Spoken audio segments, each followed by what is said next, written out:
Hey, welcome back. I'm Ibnul J. Farabi, and this is the Unraveling Thread. So, I was on a video call with a cousin back in Dhaka last week, and he was asking about life in New York, the usual stuff. And then, out of nowhere, he asked, "What's the deal with these troubled teen camps I see in American movies? Do those actually exist?"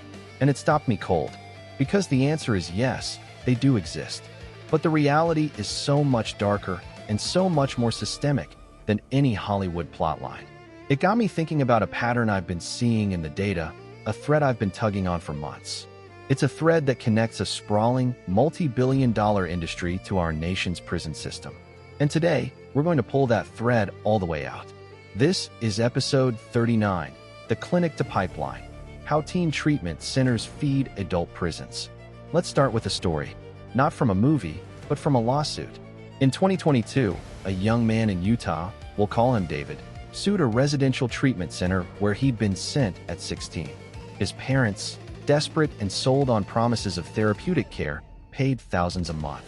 What he describes isn't care. It's isolation. It's arbitrary punishment, solitary confinement for minor infractions like not finishing a meal. It's a strict behavior modification system where compliance is the only currency. David left at 18, more traumatized than when he went in, with a GED and a deep-seated distrust of any authority. Within 2 years, he was arrested for the first time. Now, you could say that's just one story, a tragic coincidence. But David's story isn't unique. It's a blueprint.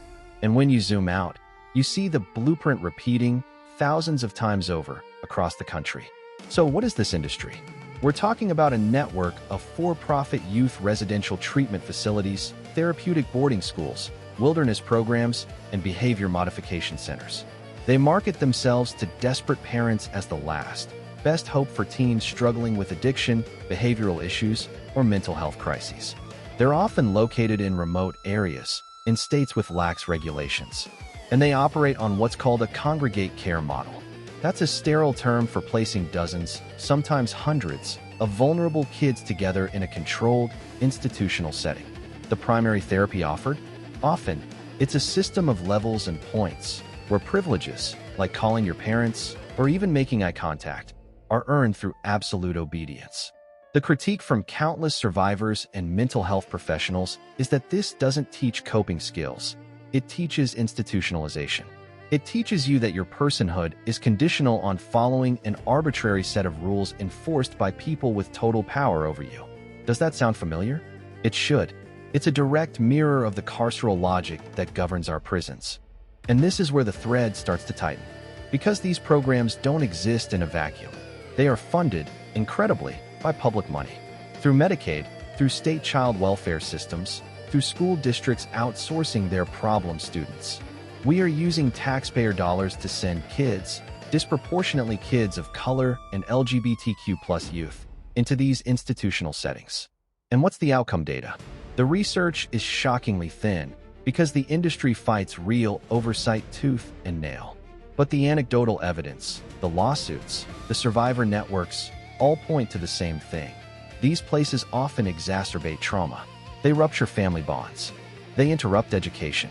And they release young adults into the world with a specific, learned skill set: how to survive in an institution and a shattered ability to trust or navigate the complexities of free society.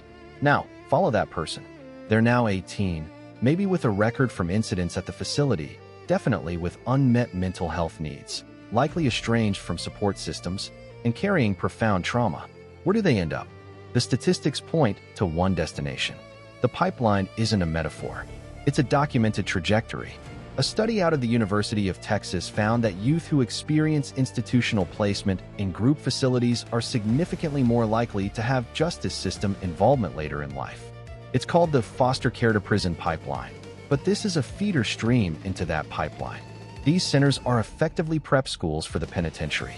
They normalize surveillance, punishment, and the stripping of autonomy. They create what sociologists call system dependency.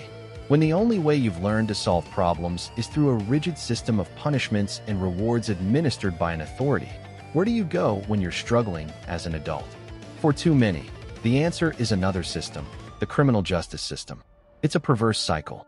We use public funds to place a child in a privatized institution that heightens their risk of future incarceration, and then we use more public funds to incarcerate them in another privatized institution. It's not rehabilitation. It's a revolving door with a lucrative business model on both sides. As an engineer, I look for systems, for feedback loops, and this is a devastatingly efficient one. As an immigrant, someone who came from a close-knit Bangladeshi family where community intervention was the first resort, not a distant, paid-for-last resort, this system feels particularly alien and cruel. It represents a failure of imagination, a failure to see that what a struggling child needs is connection, is therapy, is support within their community, not extraction and institutionalization. We've outsourced our compassion to a for-profit model, and we're shocked when it produces profit, not healing. So what's the unraveling? The first step is seeing the thread for what it is. This isn't a series of isolated, bad apple facilities. This is a structural pipeline. It demands we ask hard questions about where our public money goes and what it purchases. It demands we listen to the survivors of these programs, who are now leading advocacy movements to shut them down and replace them with real, community-based, family-centered care. It demands regulation that looks at outcomes, not just profit margins. The real treatment isn't happening inside those remote compounds. The real treatment would be dismantling the economic and political incentives that keep this pipeline flowing. The takeaway is this: we cannot address mass incarceration without looking upstream.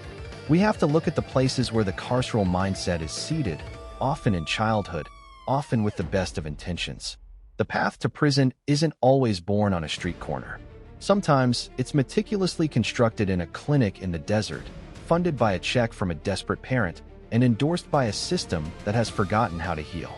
Thank you for listening. If this conversation resonated with you, if it made you see a thread you want to pull on further, please share this episode. It's these conversations that start to untangle the knots. I'm Abnul J. Farabi. This has been The Unraveling Thread, produced by Light Knot Studios. You can find more of our work and join the conversation at lightknotstudios.com. Until next time, keep pulling the thread.